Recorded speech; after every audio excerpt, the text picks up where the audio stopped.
Comment ne plus être paralysé par le regard des autres en quelques minutes sur cette vidéo YouTube. Je sais que c'est quelque chose qui touche beaucoup de personnes, notamment quand tu as vécu du harcèlement. C'est quelque chose qui te fait flipper, c'est quelque chose qui m'a fait flipper, qui doit te faire flipper. Et c'est normal, parce que ton conditionnement a fait en sorte que, forcément, ça rentre en compte et que, euh, vu que tu as vécu des choses qui ont été difficiles, quand tu vas devoir te montrer aux autres, parler aux autres, faire des choses devant les autres, en fait, le harcèlement va refaire surface et tu vas revivre un peu les situations que tu as vécues pendant le harcèlement. Sans le conscientiser, mais ton cerveau le comprend très bien et donc il te protège en te retenant par rapport à ça. Maintenant, comment faire en sorte pour faire en sorte de casser tout ça et réussir à être plus à l'aise avec le regard des autres. La première chose à comprendre, c'est que les premières fois, ça va être extrêmement difficile. Mais l'avantage de ces premières fois, c'est que le moment où tu auras réussi à faire quelque chose qui te fait peur par rapport au regard des autres pour la première fois, ça veut dire combattre cette peur-là, c'est, je pense, de mon expérience, 70% du job que tu as déjà accompli. Parce que la première fois, c'est toujours la plus dure. Pourquoi? Parce qu'après la première fois, la conclusion de cette première fois, ça va être, tu vas être fier de toi, tu vas te rendre compte, pardon, que rien n'est grave, que tu es en bonne santé, que tout se passe bien, et que finalement personne s'est moqué de toi ou t'a jugé. Et c'est là en fait où ton cerveau va se dire, ah, en fait, bah, c'est pas si grave que ça, c'est pas si dangereux que ça finalement, c'est le mot, c'est pas si dangereux que ça de faire ça. Et donc, la chose à faire à ce moment-là, et que peu de gens font, c'est pour ça qu'ils restent bloqués à cette étape-là, c'est qu'ils se disent bah, je l'ai fait une fois, c'est bon, je suis à l'aise avec ça, et donc, terminé, on n'en parle plus. Or, c'est la pire erreur.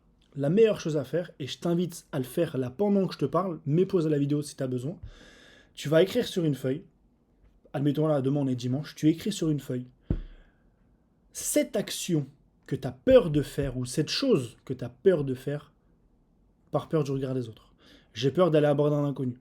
J'ai peur d'avouer mes sentiments à cette fille. J'ai peur de contacter cette personne. J'ai peur d'avoir cet appel. J'ai peur de ci, j'ai peur de ça. Tu notes 7 choses pour les mettre en place sur les 7 jours qui suivent, sur une semaine. Lundi, ça sera le jour le plus dur, parce que ça sera l'action la plus difficile à faire. Mais fais-moi confiance. Tu appliques ça lundi. Lundi soir, fais-toi plaisir. Félicite-toi d'avoir agi et d'être sorti de ta zone de confort.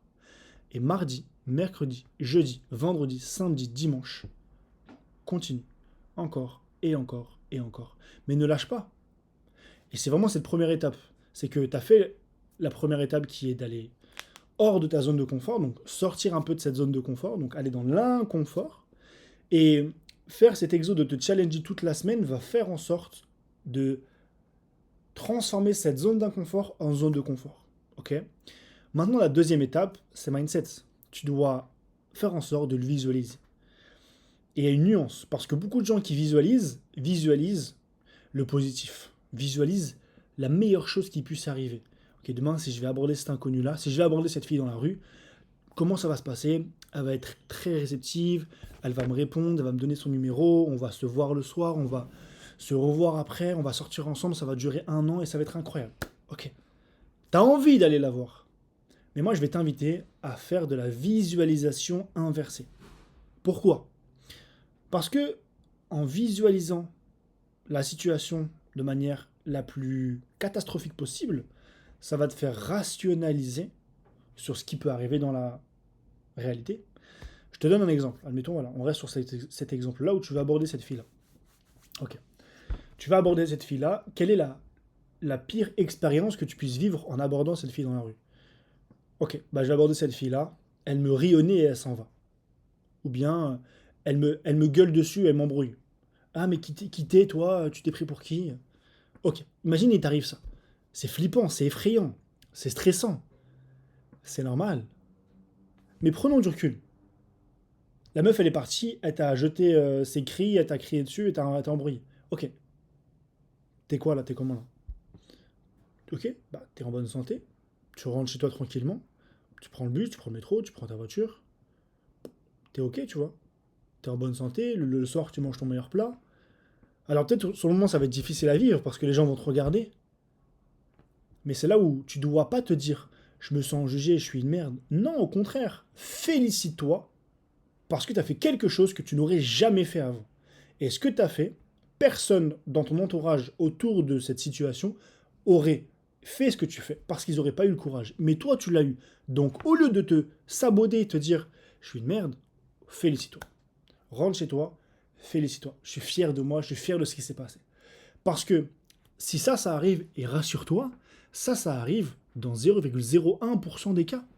C'est pour ça que tu dois visualiser le pire, parce que en visualisant le pire, tu vas rationaliser sur ce qui peut se passer réellement. Et dans 70-60% des cas, la meuf va bien réagir, elle va soit donner son numéro, soit refuser, mais avec bienveillance et respect. Et même si ça arrive, t'es encore en bonne santé, t'es heureux, t'es bien, tu vois. Donc, deuxième point, vraiment, visualiser le bon, mais surtout le mauvais. Dernier point, c'est d'y croire. C'est bateau, mais d'y croire. Et beaucoup de gens font l'erreur de voir la chose avant de le croire. Pour tous les croyants ici, par exemple, tu crois en Dieu, tu crois en Jésus, tu crois en Allah, tu crois en qui tu veux, mais tu l'as jamais vu factuellement. Tu l'as jamais vu, mais pourtant tu y crois. C'est pareil. C'est pareil dans tout. Dans tout ce que tu entreprends, dans toute ta vie, c'est pareil. Tu dois le croire avant de le voir. Et c'est comme ça que ça va se manifester. Si demain tu as peur de parler en public, visualise-toi et surtout, crois-toi capable, parce que tu l'es, de faire une magnifique prestation devant ces gens. C'est ce qui va t'aider à te rassurer intérieurement et faire en sorte de te faire avancer vers la bonne direction où tu veux aller.